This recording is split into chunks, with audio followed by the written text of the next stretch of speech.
So, as I'm sure you all know, blink-182 have released their new album, California. Came out July 1st. It's with the new member Matt Skipper, not Tom DeLonge anymore, unfortunately, for me. Although I do feel like if he was there, it still wouldn't have been a Blink record, so I don't mind Matt being on the record because he did do a good job.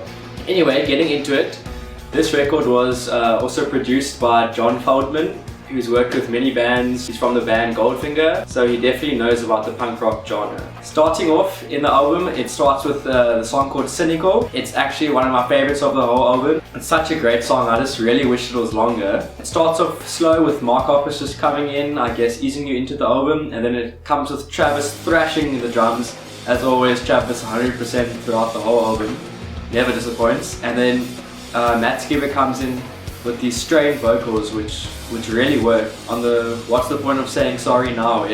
and the background he's singing as well, it just gets me excited. So I think this is one of the highlights of the whole album. I've been reading up, and I can also see from the lyrics the song could be about Tom. I'm guessing it was inspired by Tom leaving the band, and what's the point of Tom saying sorry now? So yeah, if it was longer, I think it would have, and it kept the quality, or even rose, I think it would be my favorite song on the album.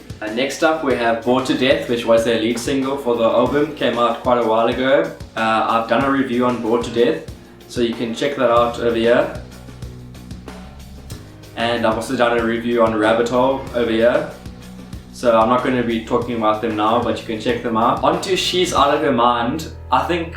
Personally, I think it's got a cool intro. It sounds a bit like an old Blink song, very chilled, kind of picking the guitar intro, which I enjoyed. Unfortunately, I feel like the lyrics are a bit weak and generic for the song, especially the chorus. I feel like they could have done much better. Similar to the song No Future later in the album, which is actually my worst song on the whole album. I literally hate that song. Mainly because it's got a cool intro, just like She's Out of Her Mind, and then it goes into the most like formulaic, throwaway pop punk song that I can think of.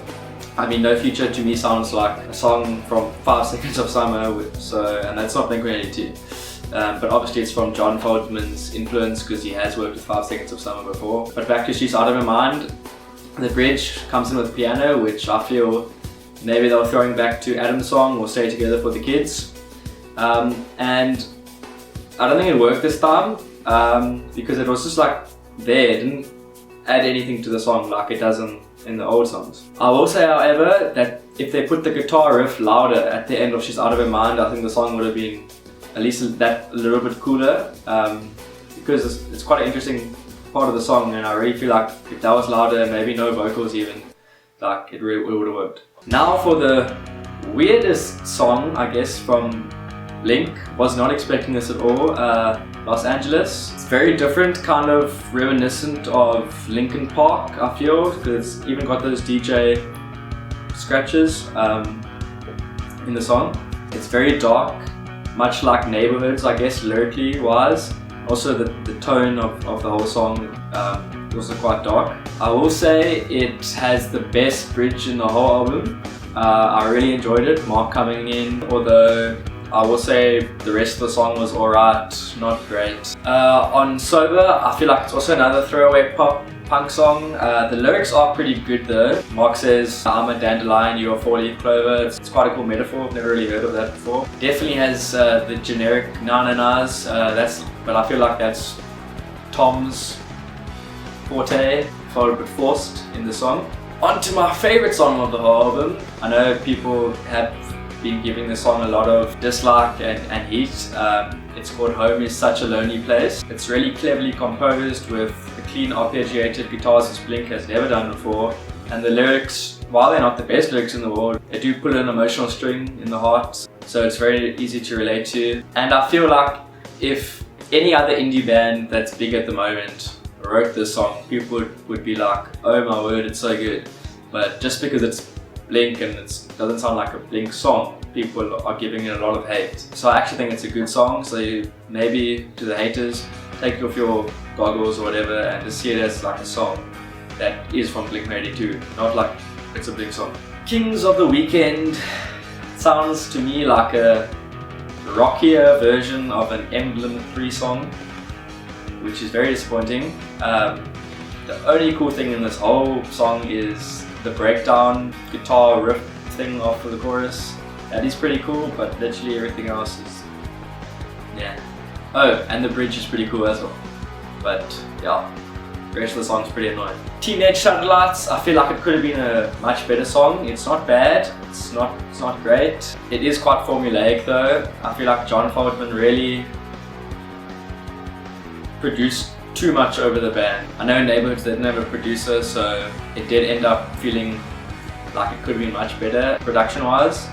But yeah, I just feel like Fogerty had too much influence in this album. Left Alone, good song, big chorus, sick lyrics. This is actually my favorite part of the album. It goes from Left Alone, San Diego, The Only Thing That Matters, oh, and Rabbit Hole before The Only Thing That Matters. It's my favorite part of the album because for me it's just 4 good songs straight after each other. San Diego, I feel like depicts, to me who hasn't been to San Diego before, it depicts the imagery of San Diego quite well, and it's got a cool line about the Cure. Listening to their favorite songs in the parking lot, I don't know, I just think it's like such a cool line. The Only Thing That Matters, awesome bass intro, reminds me of Man Overboard. I really wish there were more moments of this in the album. It just sounds like a fun song. While the lyrics may be a bit forgettable for the song, they aren't necessarily bad. It's a fun song, whatever. I do like the line about Matt Skiba's Marilyn Manson paintings being stolen. It just makes me laugh. If they did something for the bridge, something really cool, I feel like the song would have definitely been so much better. California, alright song, not bad, not great. It's quite mellow, I guess, doesn't really pick up that much, maybe in the end a bit, but otherwise just kind of chills there, which isn't bad. It's the end of the album, chilling now after listening to the album. Then the Hey I'm Sorry, which is actually only on the Japanese version, but I downloaded it. It sounds a bit indie to me, which I don't have a problem with. It's got very good lyrics. It just gets ruined with a lot of the OOs. That's a big problem for me in this album. I feel like they did that way too much. Na-na-nas, OOs. I really feel like it's just overdone in this album, unfortunately. And overall, I feel the album is maybe a little bit too commercial. Wish it was maybe had a bit more heart. I don't feel that much heart in the album. It's not a bad album at all, but I just feel like there wasn't enough heart in the album. It was just a bit too overproduced. But well done to Matt Skiba. He definitely filled the place well, and he contributed a lot to this album, so great stuff for him. Hopefully Tom does come back though, and then Matt Skiba leaves, and then they write this Blink album that's going to blow people's minds, but that's for the future. So lastly, I will give this 3.5 out of 5 or 7 out of 10. So I hope you enjoyed this album review. Like I said, you can check out my track reviews for Bored to Death and Rabbit Hole. I also do artist promotions for lesser known bands or artists. So send me a link for your song, and if I like it, I'll do a review, more like a promotion though. You can check it in my other videos. So smash that like button, subscribe, we'll really appreciate it. This really motivates me to keep on putting out videos. So awesome, thanks for watching, and I'll catch you next time.